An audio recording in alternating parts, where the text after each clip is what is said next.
sejumlah saham di sektor migas maupun di saham-saham emas ini tampak justru diuntungkan. Seperti apa Anda melihatnya? Apakah memang ini cukup prospektif dalam jangka pendek menengah atau seperti apa?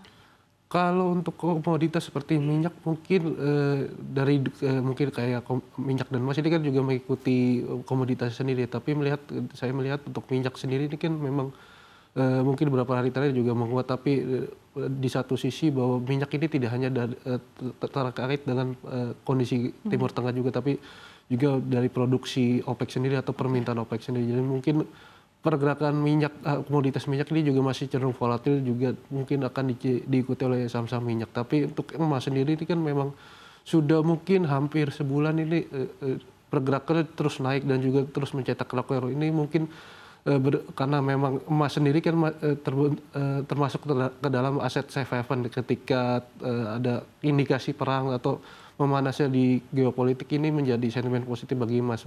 Kemungkinannya bahwa di saham-saham emas di RI ini juga akan terus menguat.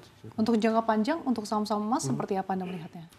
Kalau mungkin jangka panjang melihat tergantung dengan kondisi geopolitik terlebih dulu. Apakah memang ini kondisi Timur Tengah seperti sebelumnya di mana sempat memanas tapi kemudian mendingin atau terus memanas hingga memicu perang, ini kemungkinan bahwa emas masih akan mengalami kenaikan lebih lanjut.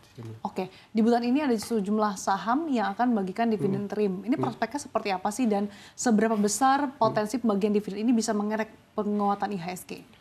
Kalau saya melihat mungkin dividen interim ini menjadi sentimen positif, walaupun memang ketika menjelang nanti periode kumdet ini biasanya kan diikuti oleh koreksi sahamnya juga ya. Tapi melihat mungkin ini menjadi ajang investor ketika ada isu bahwa Indonesia akan mengalami super cycle kedua. Jadi memang mungkin ini menjadi ajang investor untuk masuk ke saham-saham batubara yang memang terutama yang akan membagikan dividen interim karena memang ada isu tersebut, yaitu super cycle kedua di Indonesia sini. Tapi dengan adanya ekspektasi adanya musim dingin di akhir tahun, apakah ini juga cukup prospektif bagi saham-saham batubara? Kalau untuk batubara mungkin ketika musim ini diperkirakan akan positif ya, karena memang permintaan terutama terkait pembangkit listrik karena penggunaan penghangat, terus juga mungkin ada sentimen lainnya juga kemungkinan akan menggairahkan batubara. Tapi melihat dari beberapa hari terakhir untuk saham batubara yang memang cenderung bervariasi, mungkin pasar masih wait and see melihat kondisi global terlebih dahulu. Oke, di bulan ini juga akan ada sejumlah momen penting termasuk pelantikan DPR MPR, kemudian Ketua DPR, dan juga nanti akan ada pelantikan Presiden. Seberapa besar hal ini juga akan mengerek pergerakan IHSG maupun rupiah, mungkin memberikan keyakinan juga bagi para investor?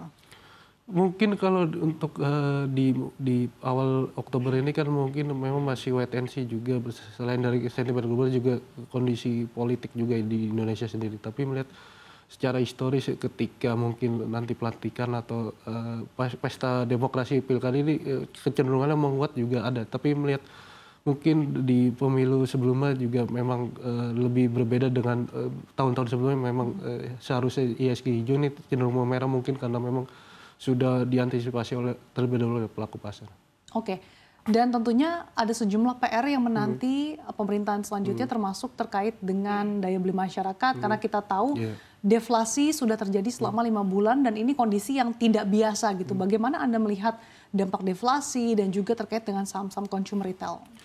Kalau untuk consumer retail ini juga mungkin terkait dengan deflasi ini mungkin tidak terlalu terpengaruh ya sejauh ini mungkin dalam jangka pendek, tapi mungkin dalam jangka menengah ini sektor konsumer mungkin akan cenderung tertahan penguatan karena memang mungkin daya beli masyarakatnya cenderung menurun, apalagi terutama untuk konsumer non primer, karena konsumer non primer ini kan sektor yang memang lebih ke barang-barang yang memang sedikit ke tersier ya, memang tidak untuk kebutuhan primer. Jadi memang mungkin masih bisa dihindari oleh masyarakat dan akan terpengaruh oleh kinerja. Tapi untuk mungkin konsumer primer ini kan karena memang untuk kebutuhan pokok, jadi kinerjanya masih akan cenderung mungkin cenderung tertahan atau mungkin stabil karena memang menjadi salah satu sektor yang untuk diinvestasi sebagai sektor-sektor yang defensif juga. Tapi dengan adanya nanti ada pilkada, kemudian kampanye, apakah ini tidak akan menjadi angin segar bagi consumer non cyclical tadi Anda katakan? Kalau mungkin untuk terkait ada pilkada mungkin hanya bersifat sementara atau jangka pendek karena memang mungkin pasar lebih memilih daya beli masyarakat yang memang tunggu pulih terlebih dahulu sih. Untuk pilkada sendiri memang mungkin hanya bersifat jangka pendek, terutama mungkin sehari atau 2 hari sih.